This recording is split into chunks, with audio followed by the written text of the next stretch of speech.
Welcome, everybody, to the Saturday edition of the Huddle Hub podcast. My name is Metal Mike, and today we're going to talk about all the news coming out of the world of football. Hold on, let me fix my stuff here. Jeez. You know, my camera decides to have a mind of its own and move on its own because of the pull from the cord. It's hooked up. Yeah. Let me start this over. Welcome, everybody, to the Saturday edition of the Huddle Hub podcast. My name is Metal Mike, and today we're going to talk about all the news coming out of the world of football.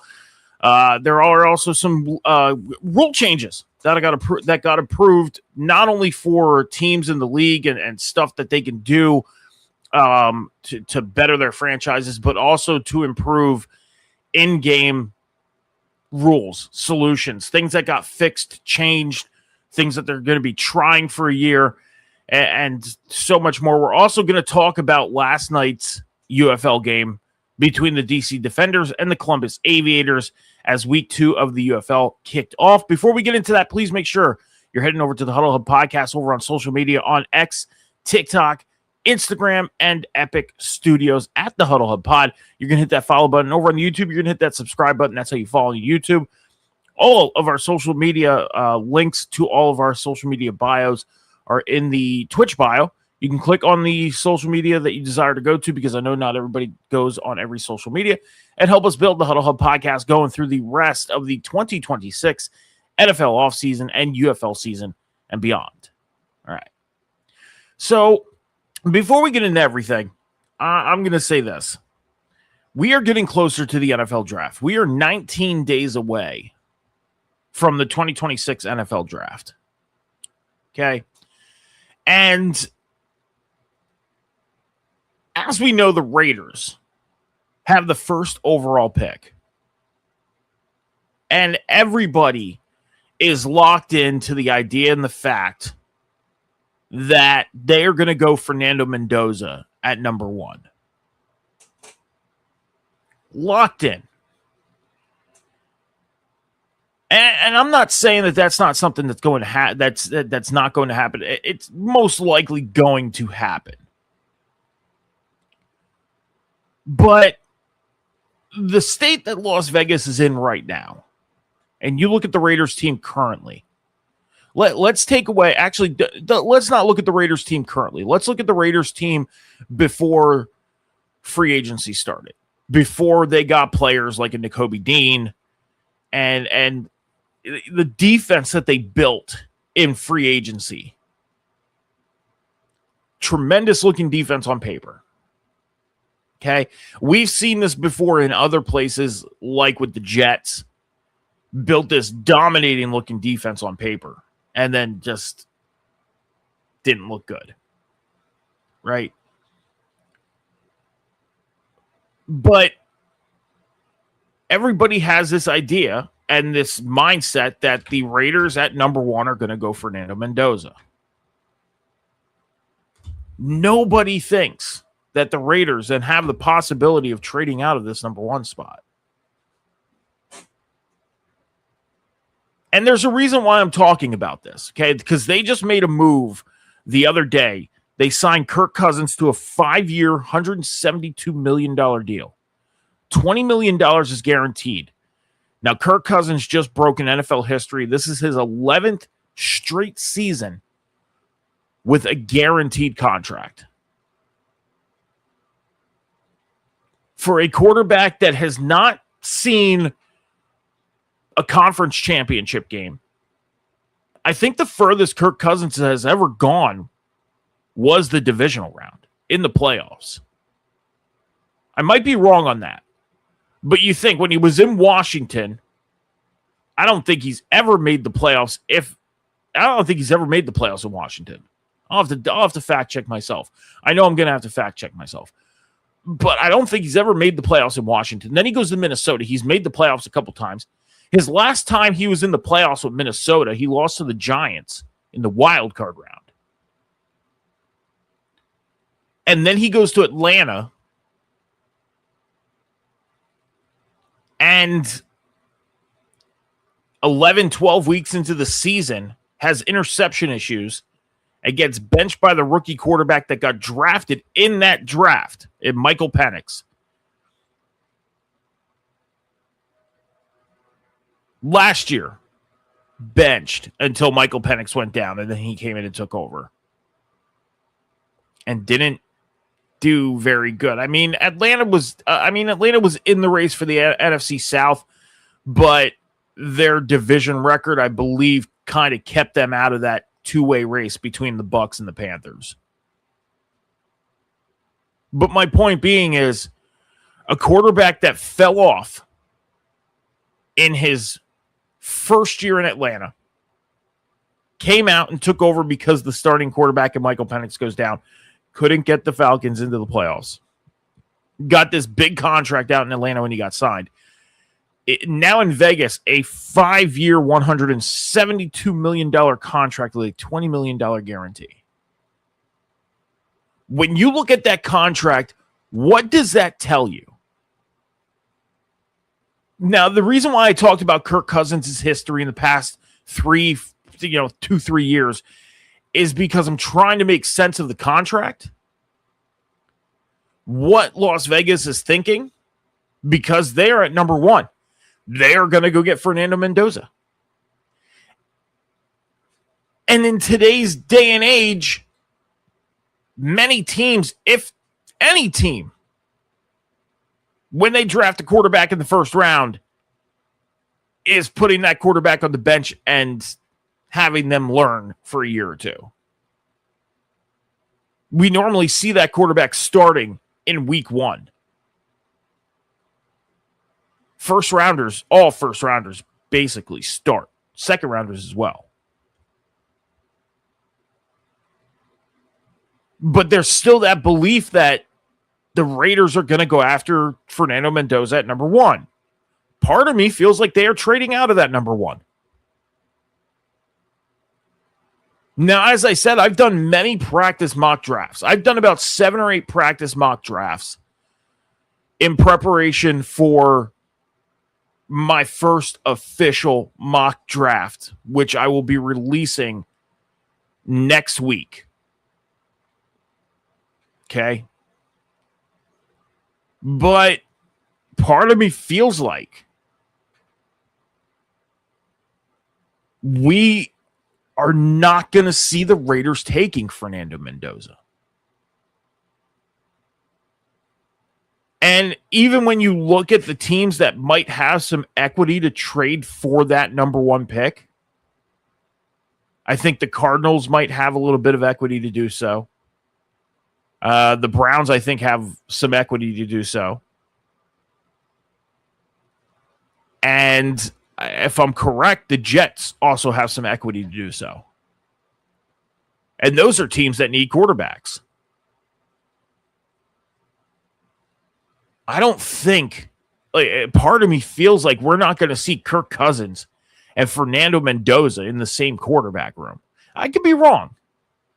And I'm most likely wrong. And then the Raiders are going to go and take Mendoza at number 1, and that's going to be that. But we've seen stranger things happen in the NFL draft. I mean, let's go back to, 2015, 2016? The Bears took Mitchell Trubisky, a quarterback that started, 11, 12 games in college his last year, worked his way into draft favoritism. Now where's Mitch? Backing up. So this Kirk Cousins move just screams starter for me. It doesn't scream, this is a guy that's going to come in and mentor my quarterback I'm taking in the first round. You're not giving Kirk Cousins a 5-year, $172 million contract with $20 million guaranteed to come sit on the bench and help build your quarterback of the future. You're not. And if that is the case in the deal, then the next question is Las Vegas, what are you doing? Why are you spending so much money just to bring a mentoring quarterback in? If you want Kirk Cousins to be a mentor to Fernando Mendoza, then 2 years, maybe $30 million would have been a good set. That would have been $15 million each year. It would have, you probably would have had to give up $12 million guaranteed, maybe $8 million. And he could have mentored Mendoza while being on the bench. He would have been a very expensive backup. But this screams starting money for me. And this ain't a slight on Kirk Cousins. It's not. Because I said it. Kirk Cousins does not want to settle to be a bench quarterback. He wants to be a starter. I mean, if you go back and watch the quarterbacks documentary on Netflix, this guy has a space in his house just for a Lombardi trophy. And I'm sure a lot of players have that. But what this guy has in his house, it's phenomenal looking. Number one, his museum looks awesome in his house. It does. It's this really cool little room. And he literally has like, you know, in some houses you have like that chimney spot that kind of sticks out and comes out. He has a spot like that just for a Lombardi trophy. The guy wants to win a Lombardi. And every player does. But this guy is dead set on it. And he's not going to do that. Sorry, my fantasy baseball league is going off here. Doing pretty good in fantasy baseball in week 1, by the way. Beating my opponent by 24 points at the moment. And tomorrow is the last day of week 1. So let's keep that lead. But there is no way Kirk Cousins is settling to being a backup. 5 years. 5 years. Like, I would like to know if there is a trade clause in there somewhere. Or some kind of clause to where he's not there for the full 5 and still gets money. And still gets his guarantee. We know the incentives. But we don't know the full verbiage of, is he going to come in for 2 years and then can look to be traded? Or is he going to come in for 2 years and can be released without the Raiders taking a huge cap hit?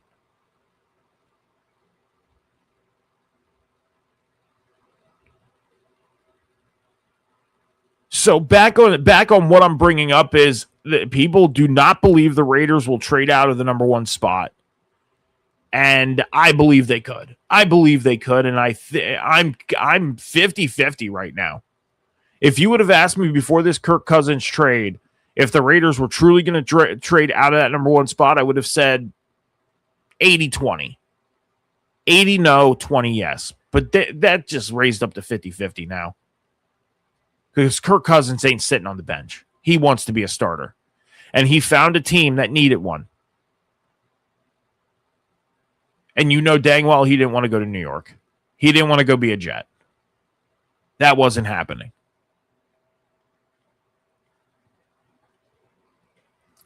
So his other landing spot would have been Arizona. And they have Jacoby Brissett. Now, Arizona, I see them, I could see them possibly going out and getting Ty Simpson from Alabama and putting him on the bench for a year. And Jacoby Brissett being that mentor-type quarterback. I mean, is Jacoby Brissett a mentor quarterback? Probably not. But we're going to talk more about this. I still think the Raiders have a huge chance of trading out of that number 1 spot. And just think of the draft incentives they would get for that. Like, they are definitely getting, I'll say this right now. I'll give you guys a sneak preview of what a possible trade deal could happen. Okay. I think they can end, if they trade with the Browns, I think they can end up with the Browns 2 first-round picks this year. The 6th spot and the 24th spot. And next year's 1. Okay? Now, if they were to trade with... that's a Browns trade as well. If they were to trade with, let's say... they're not going to trade with the Vikings because, they ain't going to get J.J. McCarthy. Let's say they traded with the Cardinals. They could get their 3rd overall this year, the 34th in the 2nd round, and their 1st next year.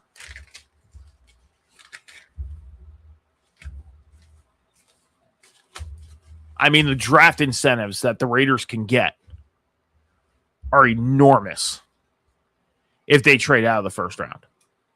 If they trade out of this 1st overall pick. We'll talk more about Kirk Cousins, though, in a few moments in the news segment here. Let's get into UFL Week 2 kicking off last night. The DC Defenders going out and defeating the Columbus Aviators 44-26. The DC Defenders moving to 1-1 on the season. The Columbus Aviators falling in their 2nd straight game, obviously Week 2, which means they're 0-2 on the year. Leading passers for the Columbus Aviators, Jalen McClendon. He had 157 yards for 2 touchdowns and an interception. And DC defender Jordan Taiamu, 1 touchdown, 1 interception for 99 yards. When it came to rushing, Jalen McClendon, the leading rusher for the Columbus Aviators, had 8 attempts, 55 yards, and a touchdown. And then for the DC Defenders, Deion Jackson, 11 carries, 97 yards, and 3 touchdowns. And as far as receptions For the Columbus Aviators, Tay Martin had 6 catches, 57 yards, and 1 touchdown. And for the defenders, Cornell Powell had 4 catches for 41 yards. But the defenders going out and moving to 1-1. The Aviators are now 0-2 on the year.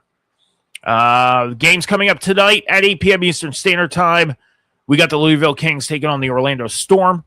And then tomorrow, the Birmingham Stallions take on the Houston Gamblers. And on Tuesday night, 8 p.m. Eastern Standard Time, the St. Louis Battlehawks take on the Dallas Renegades to wrap up Week 2 in the UFL.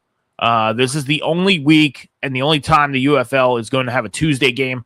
I'm guessing it's more so because of the holiday, because it's Easter weekend, Easter Sunday.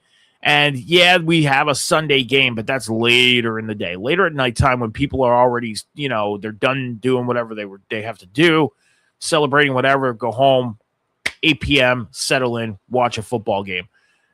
Normally, if there's a Sunday afternoon game that starts at 4 p.m., they're not going to put a game on at 4 p.m. They're not. That's not happening. So Tuesday is when the final game of Week 2 will happen, and me and John will most likely be talking about that game before it kicks off on Tuesday night during the Tuesday edition of the Huddle Hub podcast at 7 p.m. Eastern Standard Time, right here on Twitch and YouTube. So we're going to take a break here, guys, for 30 seconds so I can switch gears and get you guys ready for the news because we got a lot of stuff to talk about. We'll be right back here on the Huddle Hub podcast.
All right, everybody. So make sure you're heading over to the Huddle Up Podcast over on social media, over on X, TikTok, and on Instagram and Epic Studios. You're going to hit that follow button at the Huddle Hub Pod.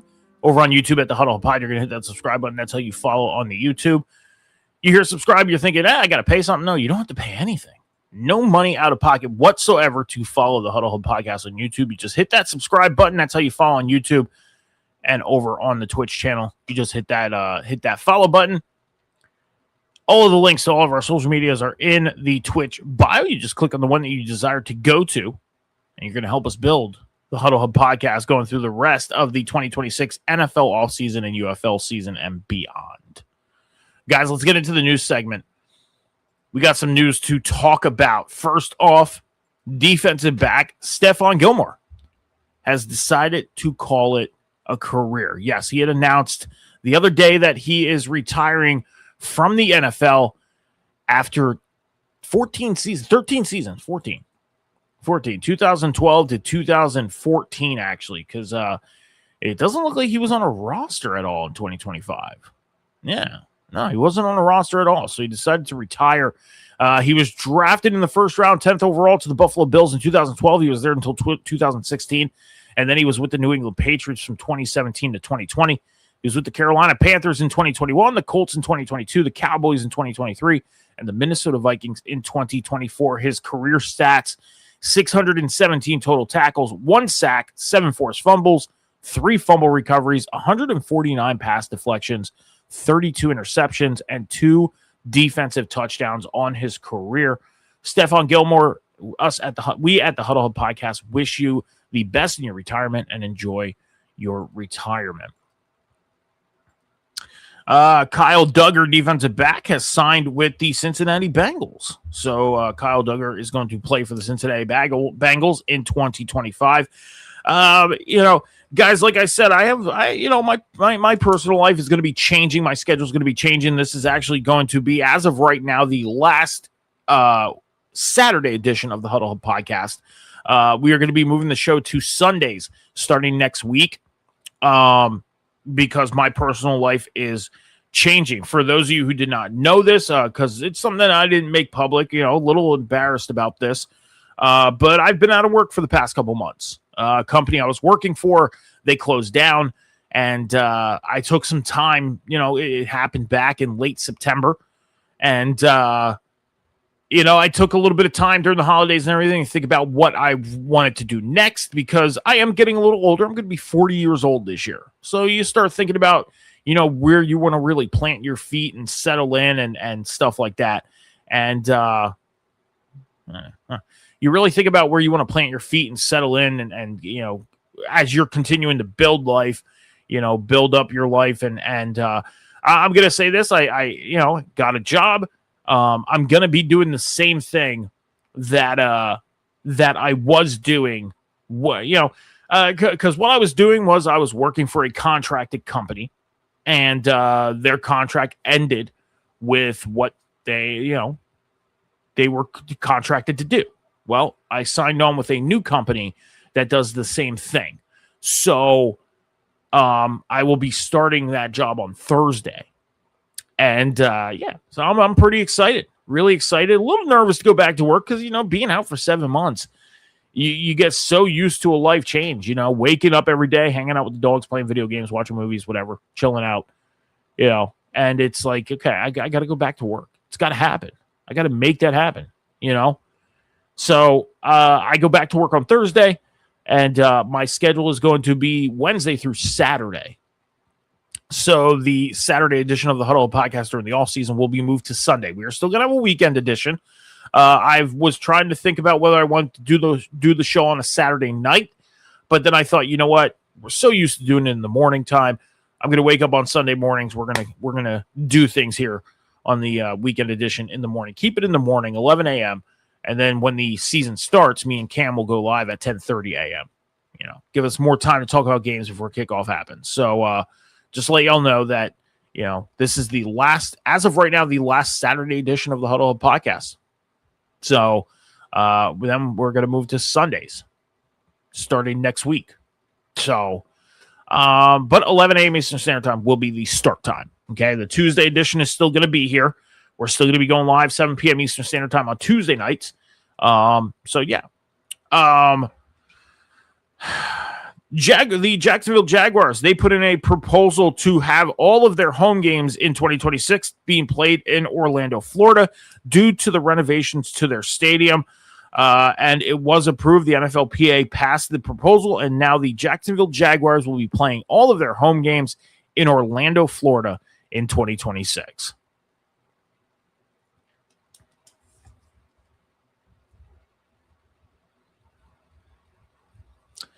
Wide receiver KJ Osborne, he is signed with the Tennessee Titans. I'm trying to think of some signings that might have happened. There's not much new stuff as far as player-wise to talk about. As far as signings, Trayvon Walker, defensive end of the Jacksonville Jaguars, he signed a 4-year, $110 million extension. So he's going to be sticking around in Jacksonville for the next couple of years. Some sad news coming out of the world of football. Jack Puig, former tight end of the Wisconsin Badgers, has passed away at the age of 24. So our thoughts and prayers and everything go out to his family, friends, former teammates, and anybody who was in his life. It's sad news to hear a player pass away, and it's very sad news to hear a player that passes away that young. It's never an easy thing to talk about. Never. It's never an easy thing to talk about. So we got two more things to talk about. Actually, three more things to talk about on the docket, and these are things that are pretty much extensive conversation to talk about. And the first one is Rashee Rice. As we know, he's got himself caught up in some legal troubles in the past, basically, year.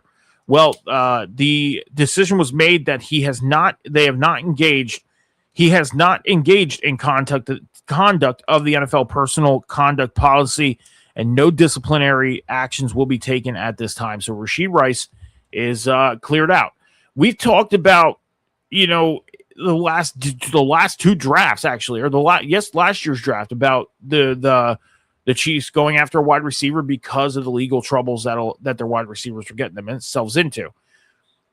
Now, obviously, those things did not play into effect in 2026 or 2025. The Chiefs just had a bad year in 2025.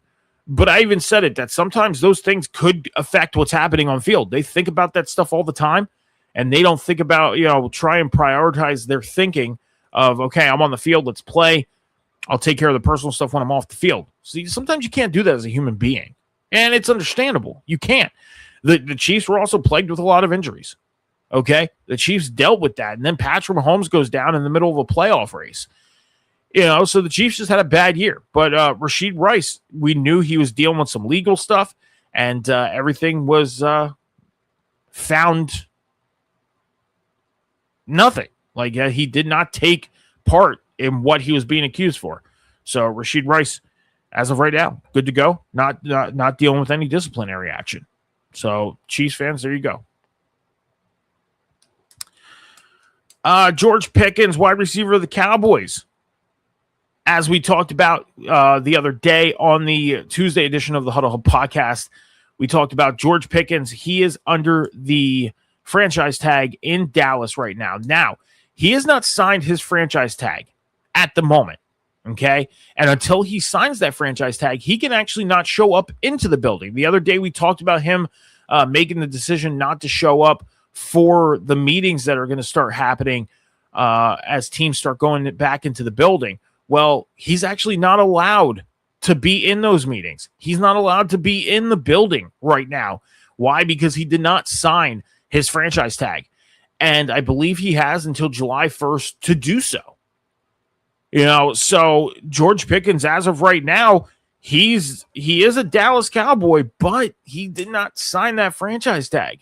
He wants to get a deal done, and that is very understandable. I mean, look at the year that George Pickens had in 2025. He went into Dallas, and he lit things up. I mean, being an Eagles fan, watching the Eagles play the Cowboys, twice last year, knowing that George Pickens was on the other side of the ball, I was like, man, this could end up being a bad day. It could be. So George Pickens, one hell of a wide receiver.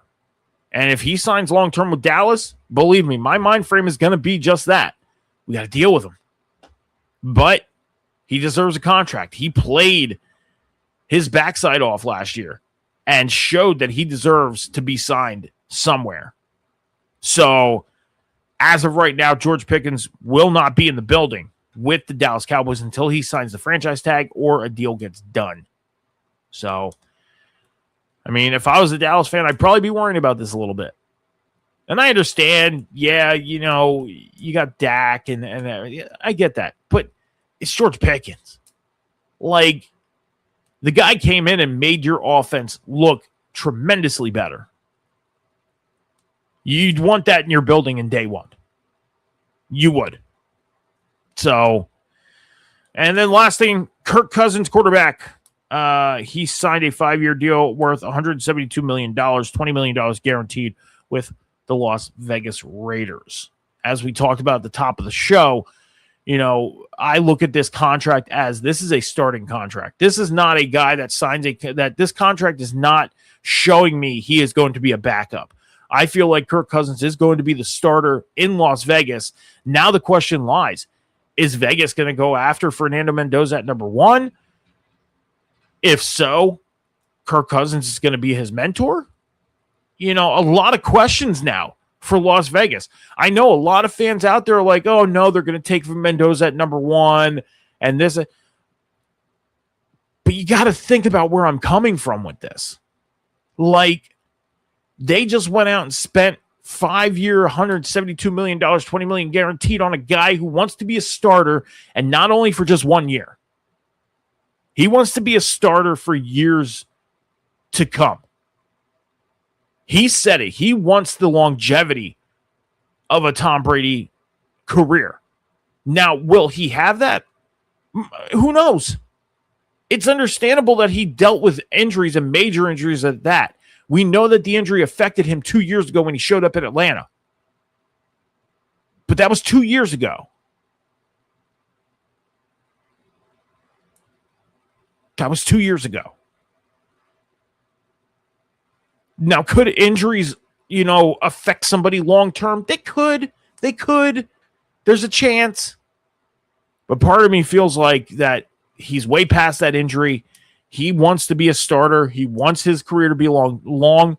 And being a starter in Vegas only for 1 year on a 5-year contract? No. And there is no way the Vegas Raiders are going to go out and draft Fernando Mendoza for him to sit for 5 seasons. Now, yeah, it kind of worked in Green Bay twice. Brett Favre to Aaron Rodgers to Jordan Love. It worked in Green Bay. Is Vegas trying to use that mentality? Maybe.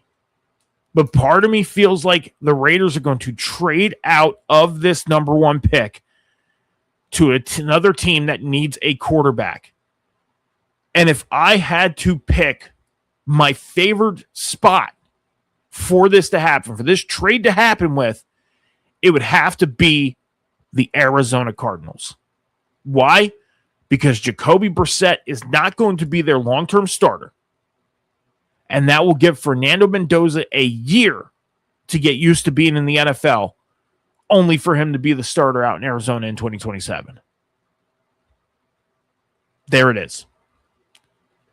So, who knows what the Raiders are going to do? We're just going to have to wait till draft day.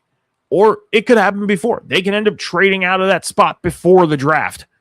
But we're going to have to wait until then to find out what the Raiders decide to do.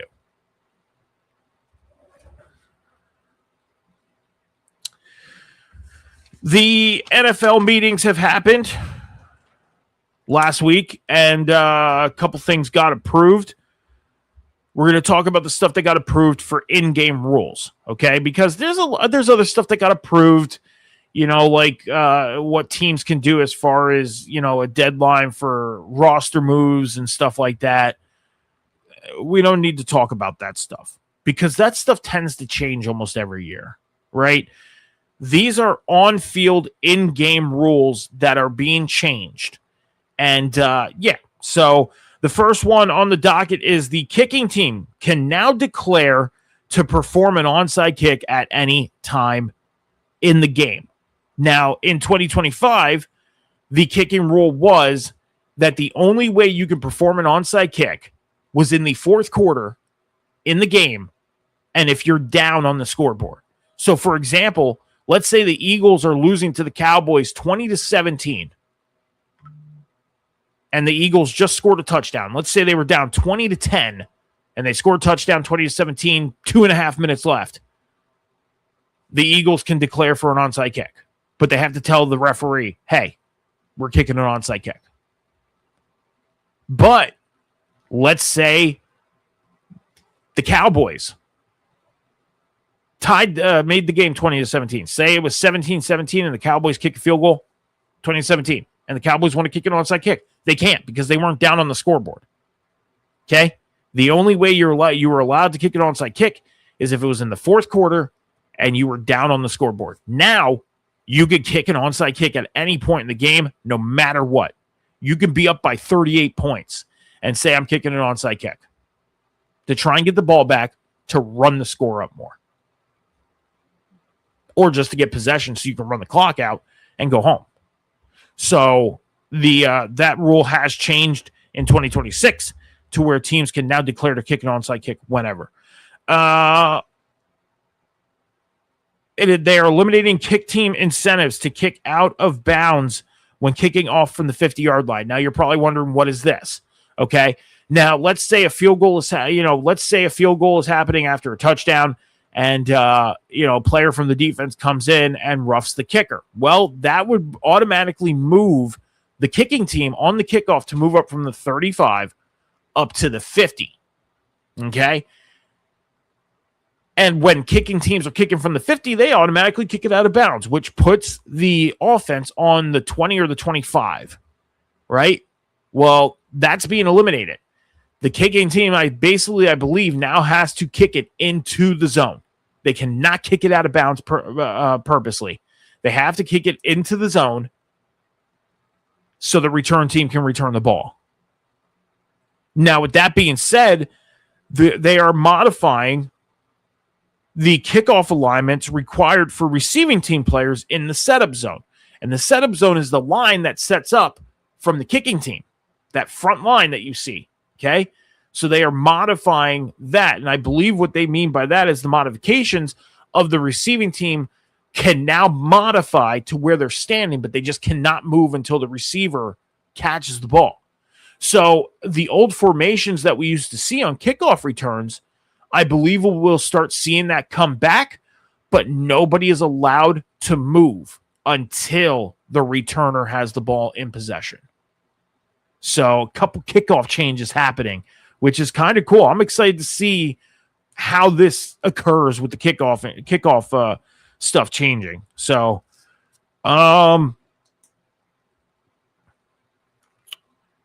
league personnel, there's allowing of league personnel to consult with on-field officials when considering disqualification for both flagrant football acts and non-flagrant football acts without being called on the field.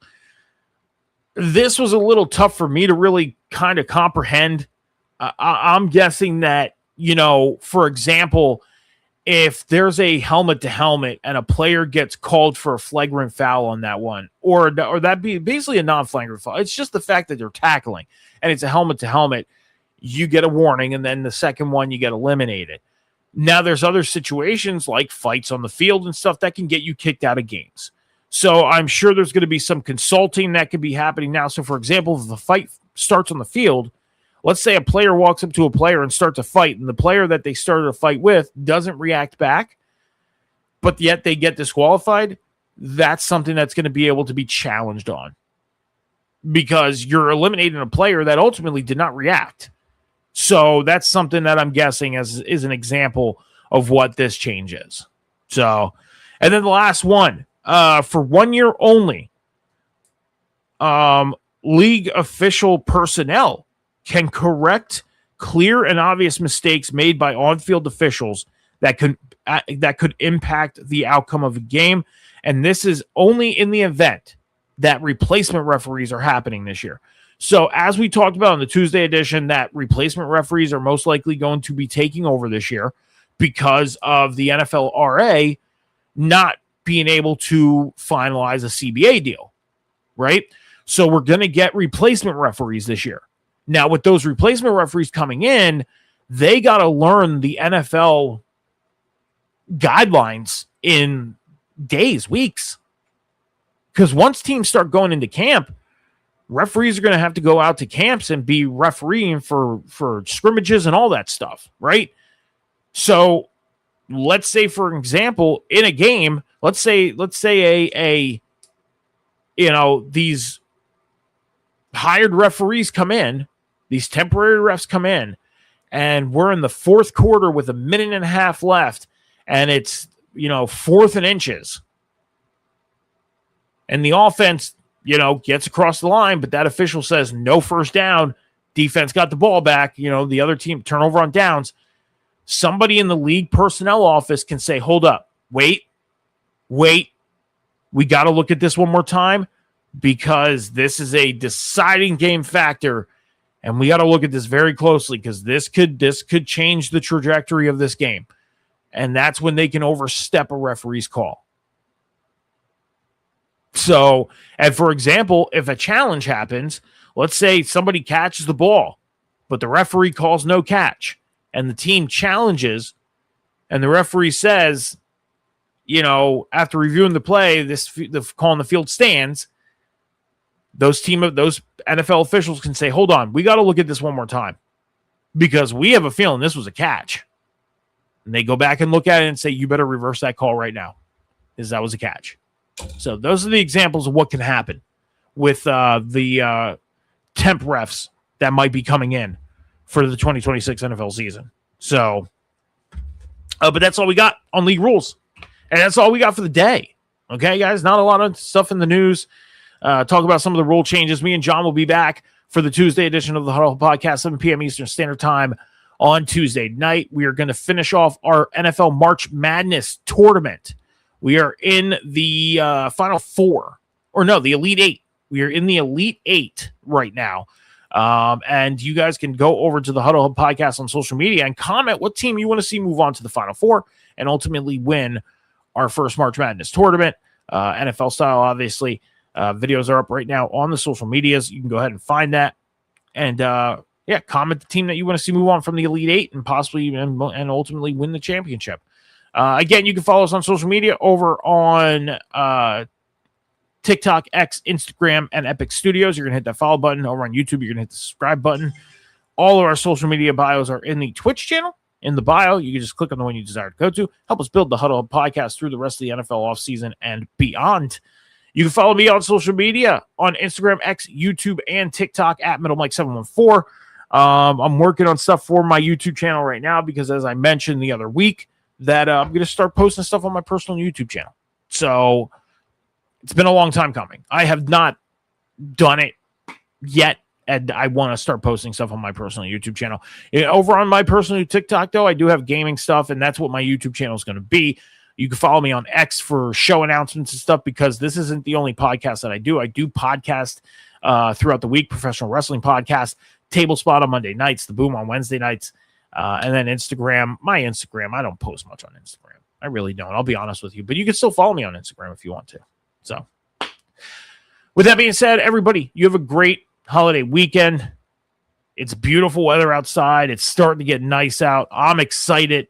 I'm about to head out right now because I got some stuff to take care of today. So I'm going to go enjoy the weather as well.